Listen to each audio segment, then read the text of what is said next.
I think it's pretty safe to say that Amiibo, aka Nintendo's line of Toys to Life figures, have hit their peak of popularity and success a very long time ago. While Nintendo is still making new figures as we currently speak, and there is still a community of people who still keep up with everything about these figures, the hype and traction that these things got during the Wii U and 3DS era, and even the early Switch era to an extent, has definitely subsided. I feel pretty confident in saying that Nintendo is now simply just going through the motions with their Amiibo releases, and the days of them experimenting with these Amiibo releases are pretty much over now. Which is honestly a huge shame, because it felt like Amiibo could have been so much more than what Nintendo ended up doing with them. Before I get into what I mean by that, I might as well give a brief explanation as to what these things are and why they came to be. Before I do though, I should clarify that the word Amiibo is used to refer to a singular figure and multiple figures. This is an Amiibo and these are Amiibo, just thought you know that ahead of time to avoid any confusion from here on out. Amiibo was Nintendo's response to the massive Toys to Life craze that took over the casual console gaming world during the early to mid 2010s. A craze that was started by Activision with the release of Skylanders Sparrow's Adventure back in October 2011. A date that honestly scares me because I realize that this game is now over 12 years old now, Jesus Christ. While Skylanders was not the first case of a video game having you put pieces of plastic on a scanner to make the characters appear in the game, I mean, how can we forget about the Hyperscan?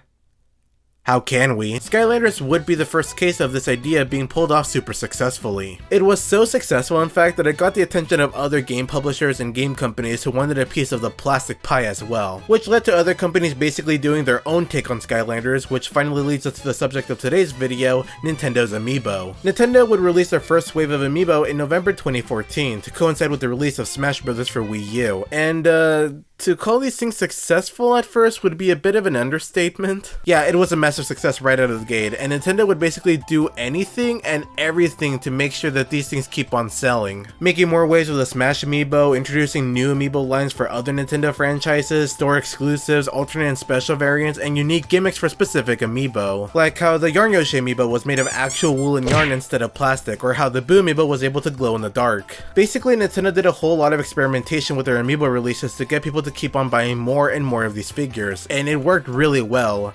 A little too well, I think. From 2014 to 2015, there were so many crazy stories about how much people really wanted these figures. Stock shortages, websites crashing, entire shipment vehicles containing these things getting stolen. A personal favorite I like to bring up is how this one guy had such a personal vendetta against Rosalina of all fictional characters that he bought as many of her Amiibo as he could, just so anybody who even just mildly enjoyed the character and just wanted to get her Amiibo just simply wouldn't be able to get one. He reportedly wanted to keep doing this again and again but with other Smash characters Amiibo, but there has never been any documentation besides the Rosalina one. I also couldn't help but notice that all of the characters he brought up were female characters as well, so I think this dude may have just been a massive incel. I should probably get back on track. Anyways, all of this is to basically say that Amiibo was super successful. However, as the saying goes, what goes up has to ultimately, eventually, inevitably come down. Due to oversaturation in the market and general loss of interest from consumers, by 2016 the Toys to Life craze had officially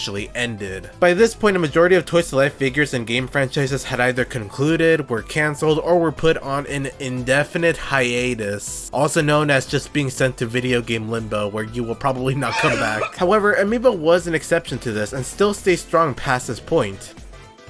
Up until it didn't, of course, but hey, it was inevitable, I said. Anyways, now that you're up to speed, I guess I should finally get into what I mean when I say that Amiibo could have been so much more. Well, the main issue with Amiibo was that Nintendo never really went fully in on trying to make them interesting with their functionality. Even though Nintendo's take on the Toys to Life genre was unique, I can't deny that Amiibo's offerings were simply less intriguing compared to what other Toys to Life figures did with their respective games. I mean, Disney Infinity gave me the ability to play as James P. Sullivan when I bought his figure. Meanwhile, the best that Nintendo could do with my pit Amiibo was to just have its insignias printed on a Yoshi. I am Yoshi! Of course, that's not to say that they had never tried to give these things cool functionalities. They have, but each time they did, it was met with ridicule from fans. I specifically recall the Wolf Link Amiibo unlocking some kind of bonus dungeon in Twilight Princess HD, or the Loftwing Amiibo letting you instant travel in Skyward Sword HD. And people were not happy about seeing what is essentially content and quality of life improvements being locked behind a $15 figure. So fans agree and complain that Amiibo didn't provide anything substantial, but the moment that they actually did, they all then complain about how the content should have been included with the game and not locked behind the figure.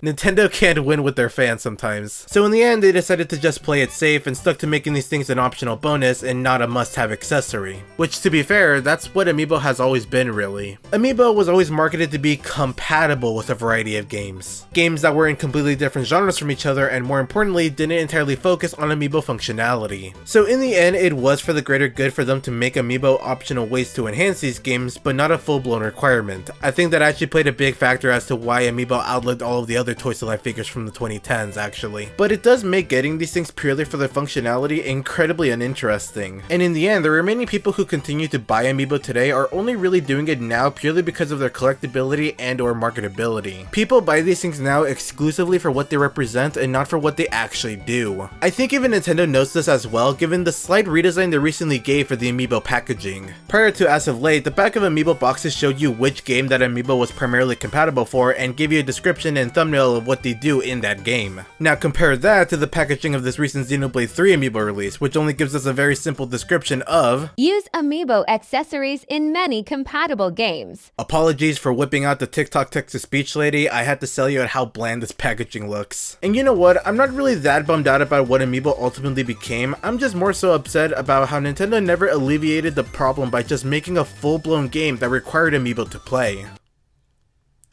By making a full-blown game that required Amiibo to play that was actually fun and entertaining, I should specify. You know, for the longest time I always thought that Nintendo making Amiibo-compatible games was them simply testing the waters of Toys to Life. Perhaps they didn't want to launch Amiibo with a game that required them and feared that it may not do so well in sales. So perhaps they thought it would be best to sell these things as accessories first to their upcoming and anticipated game releases. If it doesn't work out, no harm no foul, and if it does, then full steam ahead on making a game that fully centered on Amiibo. But when it was finally proven to be a success, Nintendo just never went on to make a game like that, or at least make one that would have been good. It blows because it would have been so cool to see Nintendo's take on a Skylanders game but for their own Amiibo line. The safest bet would have been Nintendo making a multiplayer action platformer game, you know, being pretty much Skylanders but with Amiibo. But I always thought it would have been so cool if they made an Amiibo JRPG. Cue all the people in the comment section being like, ew, but I don't like JRPGs, they're cringe. Yeah, well, womp womp, I don't care. Go back to Scott DeWaz, you uncultured swines. I mean, imagine this, you have your group of Amiibo, you tap them all into the scanner, and boom, that's pretty much you and your allies all ready to go. I always pictured a JRPG about Amiibo to be mostly simple, probably have the actual combat itself mostly be automated. Something akin to Miitopia, or I guess for like a better example, FNAF World. But in the end, Nintendo ultimately never made any kind of big attempt to make a game like that, and I highly doubt we will ever see them do it now. Because not only has the hype for Toys to Life sailed off years and years ago, but also because Nintendo have now made way too many Amiibo figures. Imagine choosing how many figures the game would need to be compatible for, and then choosing which figures the game would be compatible for. Like, of course this hypothetical Amiibo-centered game would use Nintendo characters, but what about third-party characters from the Smash Bros. Line of Amiibo? Would Nintendo use those? Not to mention the nightmare of having to restock all of those figures and modern retailers having to make room for them.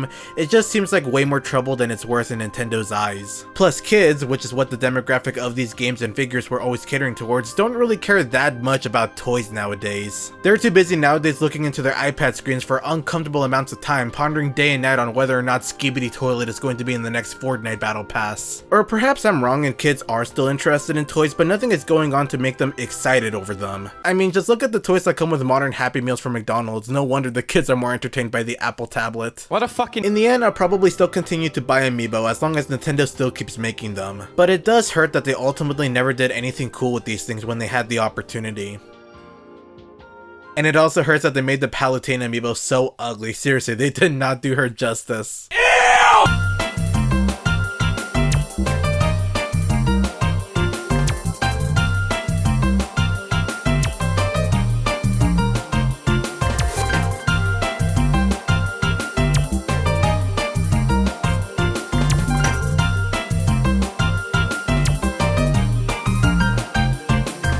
Let me break it down for you, Mark.